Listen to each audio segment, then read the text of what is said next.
까지 중부와 경북을 중심으로 낮 기온 31도 이상 오르겠고 열대야가 나타나기도 하겠습니다. 수도권은 오늘 밤부터 내일 낮 사이 비가 집중됩니다.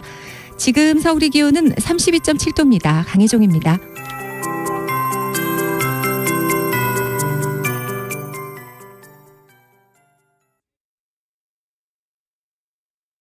정성을 다하는 국민의 방송 KBS가 한시를 알려드립니다. AM 711kHz, FM 97.3MHz, KBS 1라디오입니다.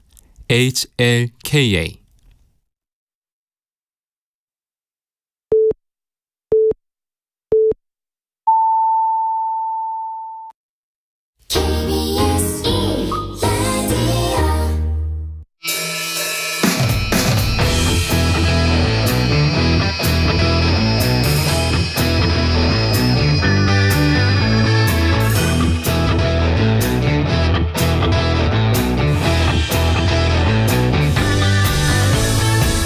KBS 1라디오의 모든 프로그램 유튜브에서도 함께할 수 있습니다. 이 실시간 방송 보실 수 있고요.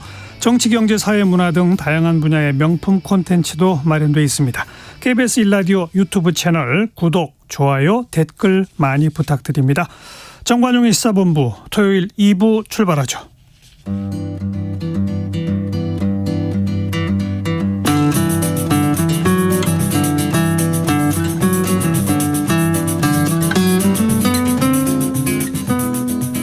경제를 알면 세상이 보인다. 권혁중의 일타 경제. PF, 이 부동산 프로젝트 파이낸싱이 새마을금고에 이어서 증권사들까지 압박하고 있다고 하네요. 경제평론가 권혁중 씨 나오셨어요. 어서 오십시오. 네, 안녕하십니까. 이 부동산 프로젝트 파이낸싱 어떤 상품인 거죠? 네, 우리가 그럼 일반적으로 좀 예를 들어서 설명해 드릴게요. 우리가 보통 대출 받는다, 은행에서. 그러면은 가장 쉽게 대출 받을 수 있는 게 사실 담보 대출입니다. 그렇죠. 네, 은행 입장에서는 돈 뗄 일도 없고 확실한 뭐 담보가 있으니까 만약에 차주가 돈을 못 갚는다?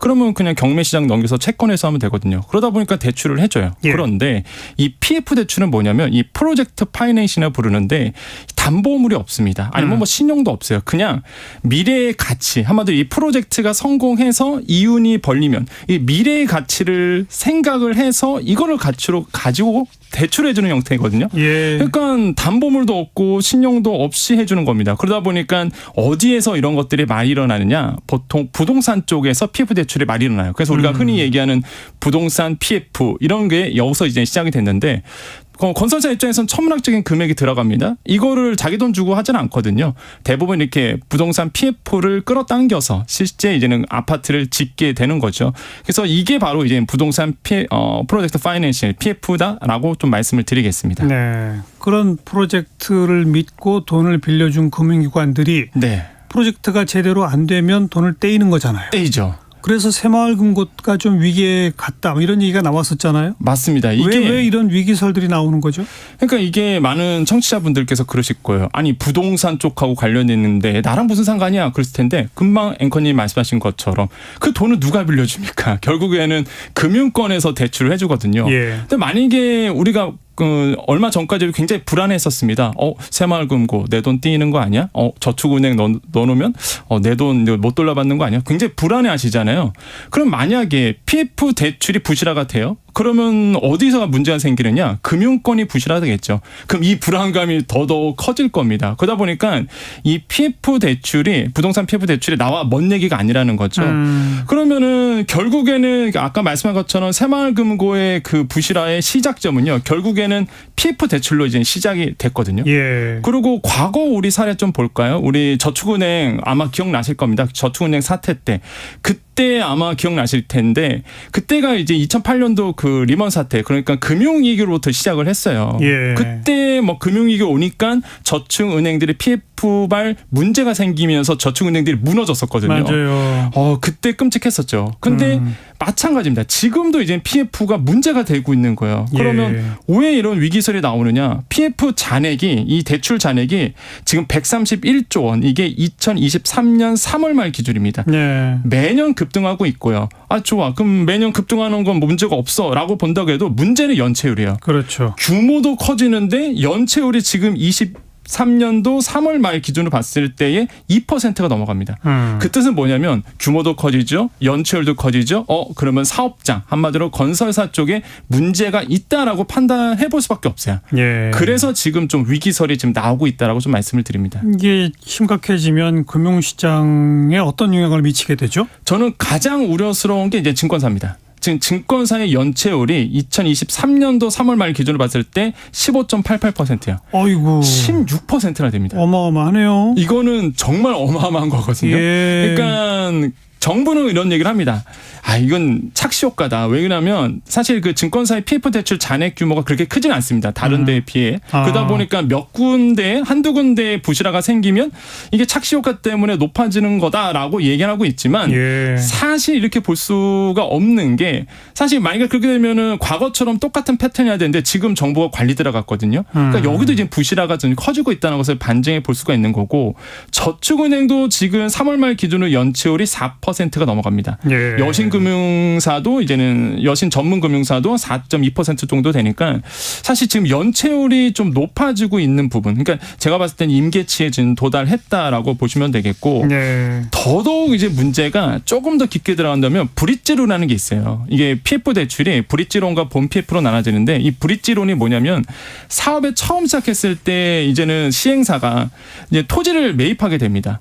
토지를 매입했을 때에 이 들어가는 돈 이런 것들을 초반에 들어가는 돈을 브릿지론으로 갖고 오게 되는데 건설사에서 이걸 굉장히 많이 해줬거든요. 그러니까 그 증권사에서 많이 해줬어요. 근데 브릿지론이 본 PF로 넘어가게 됩니다. 이제 나중에 좀 금융회사가 좀 탄탄한 대로 대출을 갈아타게 되는데 지금 부동산 경기 너무 안 좋잖아요. 예. 누가 대출해 줍니까? 예. 그러니까 브릿지론에서 본 PF로 못 넘어가는 거예요. 그렇게 된다 그러면은 사실 지금 증권사들이 계속 연체가 쌓일 수밖에 없는 구조인 거예요. 이게 뭔가 하려고 해도 구조적으로 안 되는 부분입니다. 그렇군요. 네, 그래서 저는 이게 좀 제가 봤을 때 문제가 좀 있다라고 좀 볼 필요가 있겠고, 네. 그리고 아까 말씀드렸지만 연체율이 이렇게 높아집니다. 예. 그러면은 금융회사가 부실해져요. 금융회사가 부실해진다는 소문이 들리자마자 일반 국민들은 새마을금고 사태처럼 아마 얘가 넣어놨던 금액이 불안하다 보니까 인출해 갈 겁니다. 이게 심해지면은 뱅크런이거든요. 이게 바로 뱅크런이에요. 그러다 보면 금융권 전체로 도미노 파산도 그렇죠. 있을 수도 있는. 예. 그러니까 정부는 적극 나서서 안심시키고 이제 그러는 거 아닙니까? 맞습니다. 이게 예. 심리적 불안감을 잠재워야 되는 부분이 정부한테 있는 거죠. 게다가 최근에 그 왜 검단 아파트 재시공 사태 네. 이런 것도 시장에 불안감을 더해주고 있는 소식이잖아요. 그렇죠. 일단은 재무 안정성의 건설사들의 좀 위기감이 불거지고 있습니다. 그러니까 뭐 거기에 검단 신도시에 뭐 건설사 이름 다 나왔으니까 GS건설 같은 경우에는 우발 채무 PF 규모가요 1조 6천억 원에 달한다는 조사가 있어요. 예. 우발 채무가 뭐냐 그러면 미래에 다가올 채무 이렇게 이해하시면 돼요. 근데 왜 미래에 다가오느냐? 보통 PF 대출을 해주면요 시행사를 보고 해주진 않습니다. 보통 건설사, 그러니까 시공사를 보고 사실 1군이냐 이런 걸 보고 해주거든요. 그러니까 GS건설을 믿고 해준 부분이에요. 그러다 보니까 뭐 은행권에서도 이제는 일종의 보증서라 이런 얘기를 합니다. 시행사가 부실해지면 니네가 갚어. 이런 거거든요. 그럼 만약에 시행사가 무너진다 그러면은 이제는 GS건설에서 갚아야 되는 거예요. 예. 그러다 보니까 지금은 부채가 아니지만은 이제 우발 채무가 될 이게 금액이 1조 6천억 원대가 된다는 거죠. 그러니까 이게 부실 채무도 크죠. 그다음에 우발 채무도 굉장히 큽니다. 그러다 보니까 지금 건설사 입장에서도 GS건설뿐만 아니라 부담이 될 수밖에 없고 문제는 GS건설의 수익이 어디서 나오느냐? 주택사업에서 나오거든요. 근데 아시잖아요. 이게 부동산 경기가 너무 안 좋습니다. 예. 돈이 나올 데가 없어요. PF 대출이 부실화가 왜 생기냐면 건설사가 분양을 해서 그 나온 이익 가지고 그 돈을 갚게 되거든요. 근데 분양 자체가 안 되고 뭐 건설사의 말 그대로 뭐 경기가 안 좋다, 건설 경기가 안 좋다 그러면 PF 대출에서 문제가 앞으로 계속 생길 수밖에 없고 이게 그렇죠. 현재 진행형이다라고 다시 한번 말씀을 드립니다. 예. 금융당국은 지금 어떤 행동들을 하고 있고 어떤 판단을 내리고 있습니까? 일단은 뭐 총력을 다하겠다. 총력 대응에 이제 나섰는데 일단 이복형 금감원장이 이런 얘기를 했습니다. 자연스러운 구조조정은 불가피할 수밖에 없다. 그 과정에서 일부 시공사나 건설사가 어려움에 직면하겠지만 이게 전체적인 시스템 리스크로 가지 않도록 관리하겠다라고 얘기했는데 예. 그래서 지금 부실과 부실 우려 사업장이 한 91곳으로 조사가 됐어요. 여기에서 66곳, 그러니까 66곳에 대해서는 만기 연장이라든지 신규 자금을 지원하기로 했는데 반대로 생각해 본다 그러면요. 그러면 25곳이 남거든요. 그러니까 여기는 구조조정 들어간다는 얘기입니다. 예. 이거는 그냥 구조조정 하겠다라고 이제 시장에 발표를 했고 그러면 제가 봤을 때는 몇몇 건설사들은 분명히 무너질 거예요. 구조조정해서 이제 퇴출될 거거든요. 거기서 나오는 이제 국민들의 피해 굉장히 저는 좀 어마어마하다라고 볼 수 있겠고 또 한 가지 과연 이러한 부실 우려 사업장이 여기뿐이겠느냐. 그렇죠. 네, 저는 더 크다라고 좀 생각을 하고 있어서 그래서 약간 불안한 마음은 역시나 가지고 있다라고 말씀을 일이 드립니다. 더 커지기 전에 선제적 채무 조정이 필요하다 이런 의견도 나오고 있잖아요. 또 그밖에 어떤 대책들이 있을까요? 네, 지금 부동산 PF 사업장 정상화 지원 펀드를 이제 구성을 했습니다. 펀드. 이게 이제 펀드를 가지고 5개 운용사가 한 2천억 원씩 이 정도 펀드를 하도록 했기 때문에 총 금액으로 보면 한 1조 원 이상 이제는 총알을 이제 비축한 상태거든요. 예. 그래서 선제적으로 채무 조정에 들어간다라고 이제 밝혔는데 제가 봤을 때는 이거는 이제는 심적 불안감을 어느 정도 잠재우기 위한 제스처라고 저는 생각을 해보겠고 아마 제가 봤을 때는 보통 우리가 그 금융권에 이런 속설이 있습니다. 뭐 바퀴벌레가 한 마리 뿐이겠느냐. 그 뜻은 뭐냐면 일단은 더 많다는 얘기예요. 위험한 데가 한 군데겠느냐. 그렇죠. 거죠. 네. 네. 그래서 제가 봤을 때는 이런 PF발 대출, PF발 문제가 뭐 과거에도 계속 문제가 됐었지만은 현재도 계속적으로 진행형이다. 이거는 뭐 끝난 사태는 아니다라고 말씀을 드립니다. 이게 근본적으로는 부동산 시장이 활성화되면 지금 문제가 되는 것도 다 살아날 수 있는 거 아닙니까? 근데 네. 지금 뭐 서울 아파트의 매매 수급 지수가 1년 만에 최고치를 기록했다 이런 뉴스도 있었는데 네. 부동산 경기가 다시 살아나는 거예요? 아직 그런 건 아닌 거예요. 저는 그렇지 않다고 생각합니다. 왜 그러냐면 물론 뭐 매매 수급 지수가 좀 올랐던 부분이 있어요. 이게 뭐냐면 0에서 200 사이로 놓게 되는데 100을 기준으로 해서 매매 지수가 올랐다. 한마디로 100에서 만약에 100보다 넘어갔다 그러면 수요가 많다는 얘기거든요. 살 사람이 더 그렇죠. 많다는 거죠. 예, 그 매수자가 더 많다. 매도자보다. 예. 그런 얘기고 100보다 밑이다라고 했을 때 이제는 말 그대로 이제는 수요자가 없다. 이렇게 이해하시면 돼요. 그런데 지금의 서울 아파트 매매 수급 지수가 87로 조사가 됐습니다. 100 이하죠.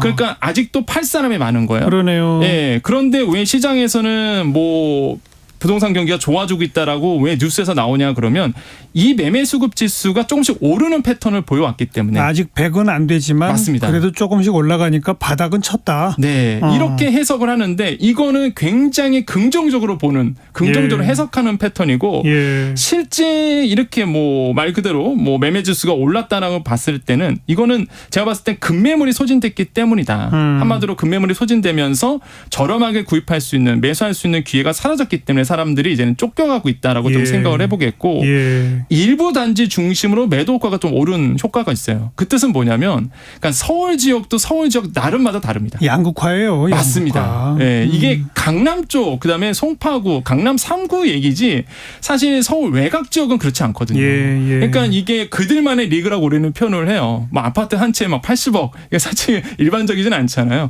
그러니까 그들만의 리그에서 일어나는 현상인지 이게 전체적인 어떤 아파트 매매 지수에 표현하는 건 아니라고 저는 생각을 해보겠고요. 알겠습니다. 그러다 보니까 이런 문제에 대해서는 뭐 부동산 경기가 이것 때문에 살아난다라고 해석하기에는 좀 무리수가지 않을까. 네. 조금 더 지켜보셔야 된다라는 게 제 생각입니다. 금융당국이 정말 이 촉각을 곤두세우고 철저 관리 대비를 해야 될 것 같습니다. 네네.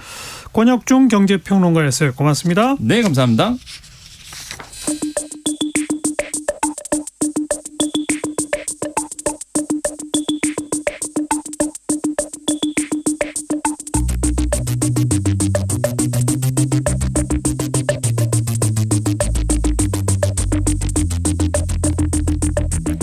뜸들이지 않습니다. 알맹이부터 찌릅니다.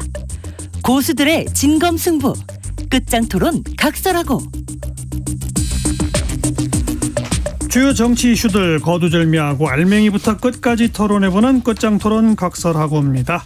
시사평론가 이종훈 박사, 민주당 민주연구원 부원장 현근택 변호사 두 분 오늘도 나오셨습니다. 어서 오세요. 네, 안녕하세요. 자, 전반부 공통질문입니다. 금주의 뜬 인물, 진 인물. 이종훈 박사 뜬 인물. 네, 저는 유병조 씨 꼽겠습니다. 이 화물차 기사시죠. 그 예. 오송 지하차도의 의인으로 예. 지금 알려. 그 손바닥 부르튼 그 사진.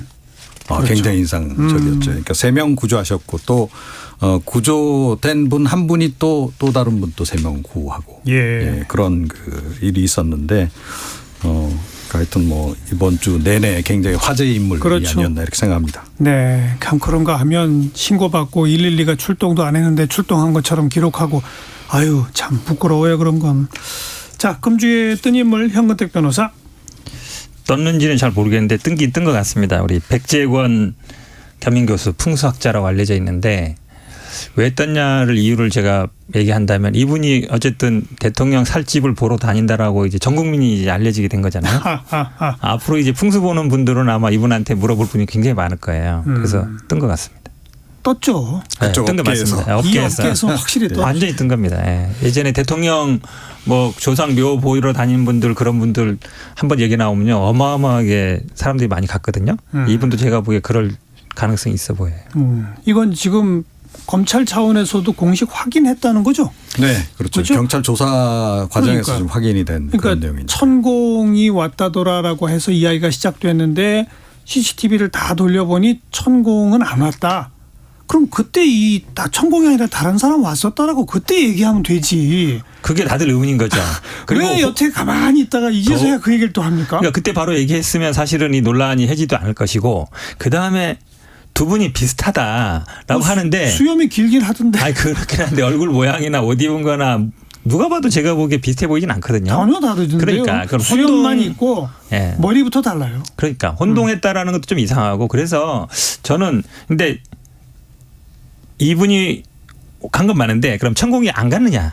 그걸 확실하게 또 얘기를 해줘야 되는데 그 부분이 제가 보기에 조금 더 여지가 있는 이 것 같아요. 사람도 가고 천공도 가고. 그럴 가능성도 있지 않느냐라고 봐요. 왜냐하면 보통 물어볼 때 한 군데만 물어보지 않거든요. 두세 군데 물어볼. 사람 심리가 그렇습니다. 보면 두세 군데 물어봐요. 이렇게 이분한테 얘기를 들어서 좋다 그러면 확인 차원에서 물어볼 수 있거든요. 그래서 충분히 제가 그럴 수 보기에는 있죠. 그러니까 뭐 네. 예사 장소도 아니고 네. 그렇잖아요.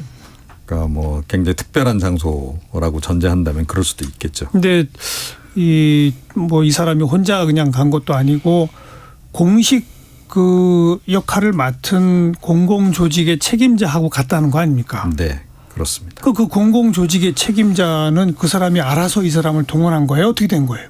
이유는 모르겠는데 어쨌든 이 분이라도 가는 게 맞느냐 그 얘기는 안 나올 수 없죠. 왜냐하면 그 당시에도 대통령 경호처라든지 아니면 지금 육군 관계자라든지 이런 분들이 갔을 거 아닙니까. 공조직에서 갔는데 결국은 그렇다 하더라도 이 대통령 삶이 살게 된 집이 풍수적으로 좋으냐 나쁘냐 그거 보러 간 거잖아요.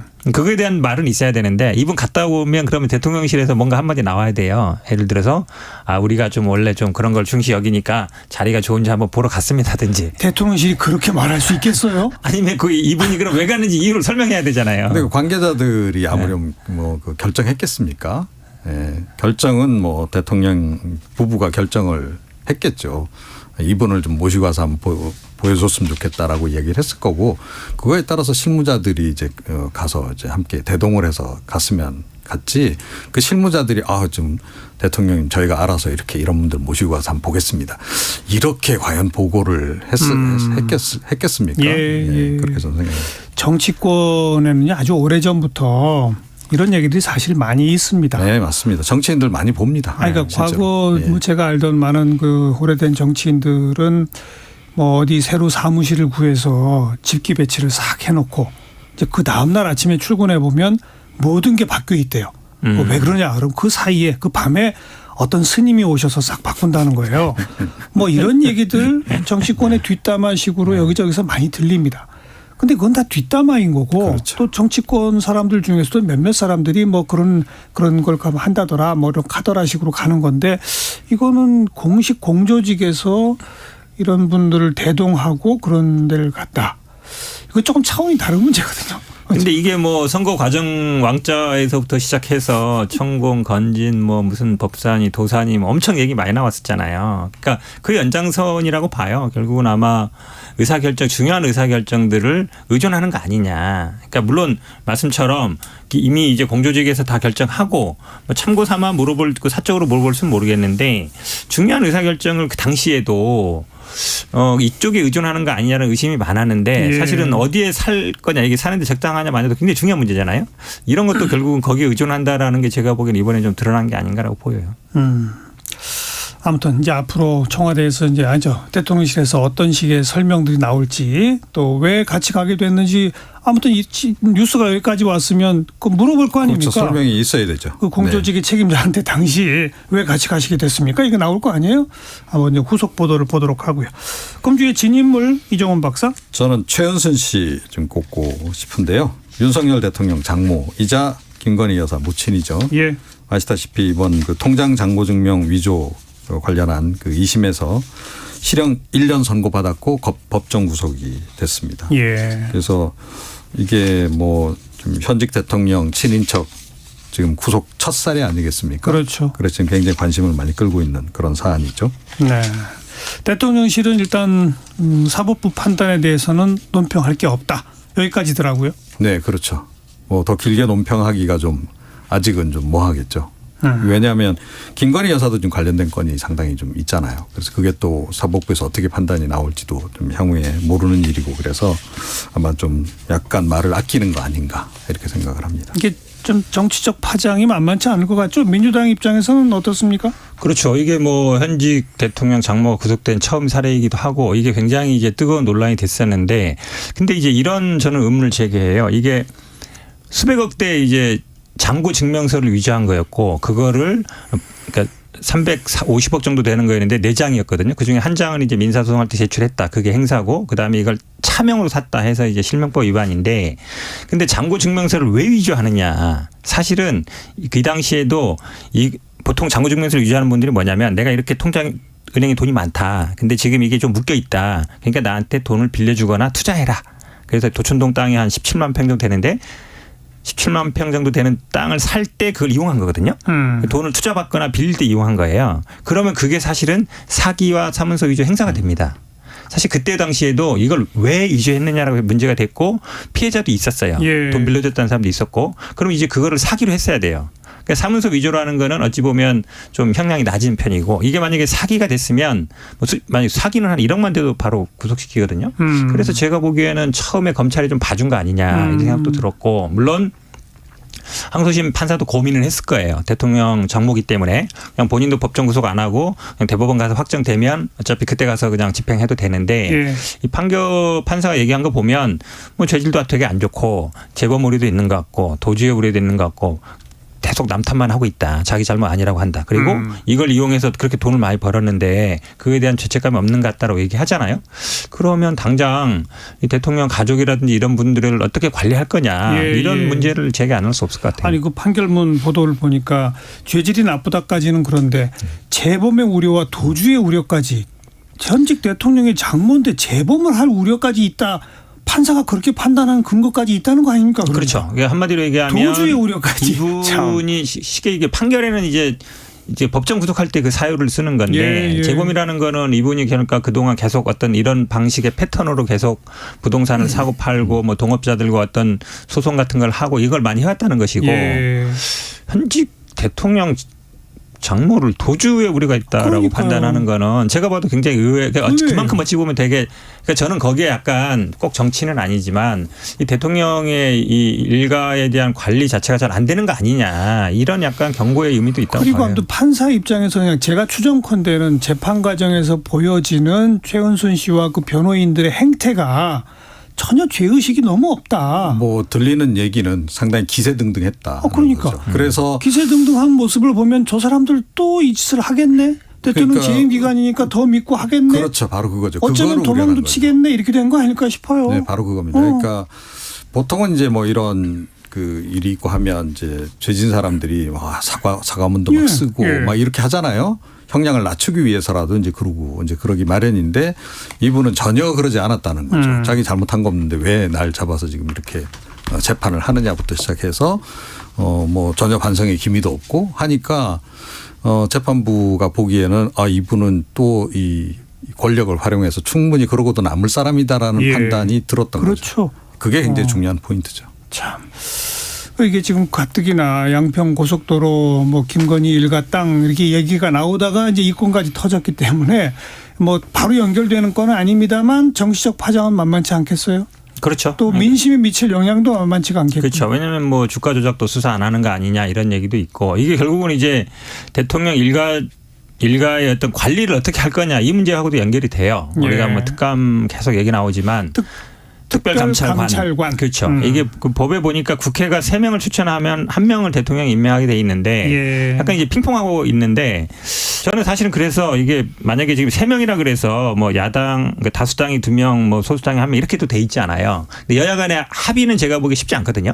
그러면 이거를 그냥 한 명 하고 뭐 1명은 뭐 비교섭단체에서 한다든지 아니면 다수당이 2명 하고 뭐 소수당이 1명 추천한다든지 그렇게 어느 정도 좀 이렇게 룰을 정해놓고 해야지. 안 그러면 대통령실에서는 뭐 임명하면 하겠다 그러는데 국회에서는 아이고 뭐 이게 좀 대통령 임명 안 할 것 같다라든지 이렇게 서로 되다 보면 아무것도 안 될 것 같아서 예. 저는 뭐 21대 끝나기 전에 이 정도는 좀 해줘야 되지 않나 이렇게 봅니다. 그런데 기본적으로 윤석열 대통령이 의지가 없으니까 여당이 안 움직이는 거 아니겠어요? 지금 여당은 뭐 거의 솔직히 뭐 그 용산 뭐 여의도 출장소 역할 예. 주로 하고 있는데 예. 그런데 대통령이 기본적으로 별로 그렇게 안 좋아한 것 같으니까 지금 여당도 안 움직이는 거란 말이에요. 여당이 움직이면 야당은 뭐 여기 응하지 않을 이유가 없는 그런 그 사안인데 예. 그런 점에서 굉장히 이 부분은 모순적이다. 저는 예. 그렇게 생각해요. 그러니까 뭐 어떤 사안이 벌어질 때마다 문재인 정권 탓 많이 하잖아요. 예. 그래서 우리는 문재인 정권하고 달리 간다. 맨날 이렇게 얘기를 하는데 문재인 정권 내내 지금 국민의힘이 비판했던 거 이 특별감찰관 임명 안 했다고 계속 그렇죠. 그렇게 내내 비판했었잖아요. 네. 그러면 더 적극적으로 이거는 추진을 해야 되는 건데 예. 안 하고 있다. 그럼 왜 그러냐는 거죠. 문재인 대통령도 이 문제에서는 입이 10개라도 할 말이 없어요. 계속 임명을 안 하고 있었기 때문에. 근데 윤석열 대통령도 이제라도 좀 임명을 해야 되고 네. 저는 뭐 거듭 얘기지만 이 특별감찰관이 대통령 입장에서 껄끄러운 존재가 되는 거는 뭔가 캥길 때는 얘기고요. 평상시 같으면 이 특별감찰관이 있는 게 대통령한테 도움이 됩니다. 아, 그렇죠. 왜 네. 도움이 되느냐. 대통령이 무슨 신도 아니고 자기 친인척 및 먼 사람들이 무슨 짓을 하고 다니는지 어떻게 압니까?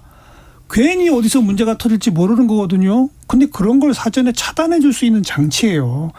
나한테 도움이 되는 특별감찰관 왜 안 뽑는지 저는 이해가 안 돼요. 그렇죠. 저도 이해 안 갑니다. 왜 그러냐면 이게 일종의 이제 백신 효과라고 할 수 있는데 그러니까요. 일이 있다 그러면 예를 들어서 지금 사업이든 아니면 공천이든 뭔가 대가를 바라는 사람들이 접근하는 것 자체가 조심스럽거든요. 그럴 거 아닙니까? 당연히. 근데 사실 없다 그러면 뭐 상관없죠. 그냥 원래 친하던 사람들 그냥 친한 사람 통해서 만나면 되는 것이고 결국은 두 개예요.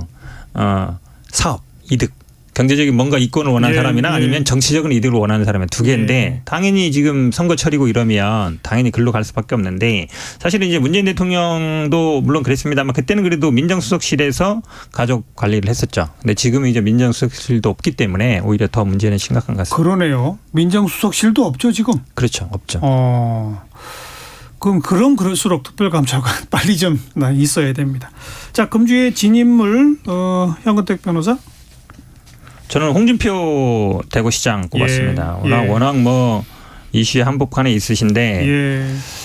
저는 뭐 수해 때 골프 친 것도 자체적 문제지만 나중에 해명을 할 때 뭐가 문제냐. 뭐 이럴 날은 뭐 간다. 근데 정작 그 직원들은 1,000명 이상 나와서 근무하고 있었고 그러면 그때 해명도 좀 그랬는데 그럼 또 그렇게 쭉 가시든가 또 뭐 징계한다 그러니까 아유 뭐 잘못했습니다. 뭐 이러시다가 또 뭐 마지막에 또 한마디 하셨어요. 뭐 고사성어를 쓰시면서 굉장히 그러니까 뒤끝이 남는 내가 자의에서 사퇴하는 게 사과하는 게 아니다라는 말씀을 하셨는데 가랭이 밑을 기어가는 치욕을 참는다 과하 지옥이라 하셨는데 이런 얘기를 왜 하실까 차라리 하지 않으면 못하신 것 같다라는 생각이 들어요. 네.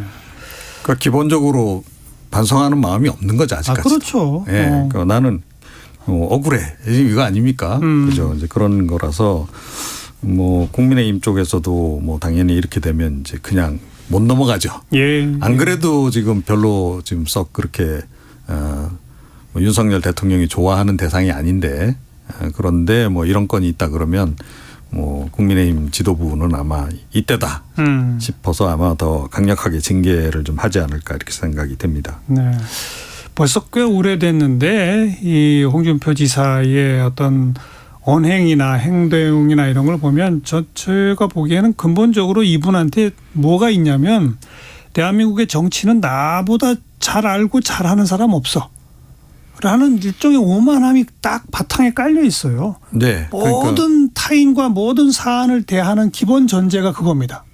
그 유명한 말 있지 않습니까? 개가 짖어도 열차는 달린다. 그분 근데 이분이 뭐 정치 늘 경력이 쓰시는 말. 그렇죠. 뭐 송파에서 하고 동대문 가서 하고 경남지사 하다가 또 뭐 대구시장 하고 대선 후보 나오고 당대표 2번 하고. 그러니까 지금 국민의힘 측에서는 정치 경력은 제일 많다고 볼 수 있어요. 그렇다 보니까 이제 대통령 말고는 이제 다 해본 셈인데 저는 사실은 기본적으로 이게 뭐 대통령도 비슷합니다만 이제 공감 능력 부분인 것 같아요. 그러니까 수해 때 골프 치는 게 뭐 법에 위반되는 건 아니에요. 그렇다고 해서 그 국민정서법이냐. 그러니까 국민정서법을 떠나서 수해 나고 막 아니 대구 자체도 안전하지 않았지만 누가 그렇게 보겠습니까? 예. 그렇게 사람들이 어찌 보면 막 이렇게 물에 잠겨 있고 막 이런 상황에서 골프를 치는데 내가 문제 없다. 그 생각 자체가 제가 보기엔 좀 이해가 잘 안 가요. 제가 보기엔 아마 이번 계기가 홍준표 시장이 어쨌든 대구에 가서 뭐 기반을 닦고 그 다음에 이제 중앙으로 다시 올라오는 모양을 취하고 싶었을 것 같은데 쉽지는 않을 것 같아요. 그게. 그 기본 전제인 대한민국 정치는 내가 제일 잘 알고 내가 제일 잘해라고 하는 그 오만함을 이번 계기로 스스로 반성하고 뉘우치면 마지막 기회가 있을 수 있고요. 이번에도 그걸 못 뉘우치면 뭐 가랑이 밑을 기어가는 수치라고 하는 식으로 이번에도 그걸 못 뉘우치면 이미 이분은 한 뭐 몇 년 전부터 기회가 없었는데 계속 기회가 없는 거예요. 제일 큰 문제는 바로 정치인의 그 오만함입니다. 그걸 이번에 뭐 어떻게 좀 극복해낼 수 있으면 모르겠는데 별로 그럴 조짐은 안 보이죠. 그럴 마음이 없으신 것 같아요. 기본적으로. 그냥 난 내 스타일대로 살아왔고 이렇게 살아도 뭐 이제까지 뭐 대통령까지는 안 됐지만 뭐 사실은 뭐 이 주요 그런 요직 다 지금 하셨잖아요. 그래도 날 지지하는 사람들은 있어. 예. 이런 그 믿음이 있는 거죠. 예, 그러신 것 같아요. 뭐 개인적으로도 이분 뭐 초재선 때부터 저는 잘 아니까 또 그 당시는 굉장히 좀 뭔가 이 신진 개혁의 상징 뭐 이런 정치인이었어요. 모래시계 검사를 예, 잘했었죠. 이제 그러다가 제 느낌에는 경남지사 시절에 그 공공병원 진주의료원 폐업할 때 폐업하는 그 과정부터 일종의 독불장군식 어떤 행동, 행태 이런 것들이 드러나는 것 같고 뭐 개인적으로도 다른 방송 과거 인터뷰에서 독불장군이라고 제가 칭했더니 발끈하고 나가더라고요. 나가버리세요? 아니 인터뷰 중에 나간 건 아니고 네. 끝나고 나서 저랑 그런 사이도 아닌데 네. 뭐 신경질을 내고 가는 거라서 저 양반이 좀 바뀌었네 이런 생각을 했던 적이 벌써 10몇 년 전인데 그 후로 계속 그런 행태를 보이시는 것 같았으면 안타까워요. 조금씩 더 증세가 악화되고 있는 중입니다. 증세가 악화되고 있어요. 네, 금주의 네. 뜬 인물, 진 인물 얘기거리가 많아서 여기까지 왔네요. 1시 32분 향해 가고 있어요. 잠깐 교통정보 전해드리죠. 이현 씨. 네, 이동 계획 있으시다면 해당 지역의 날씨와 교통 상황 미리 확인하시는 게 좋겠습니다. 지금은 호남을 중심으로 세찬 비가 내리고 있는데요. 사고가 잇따르고 있습니다.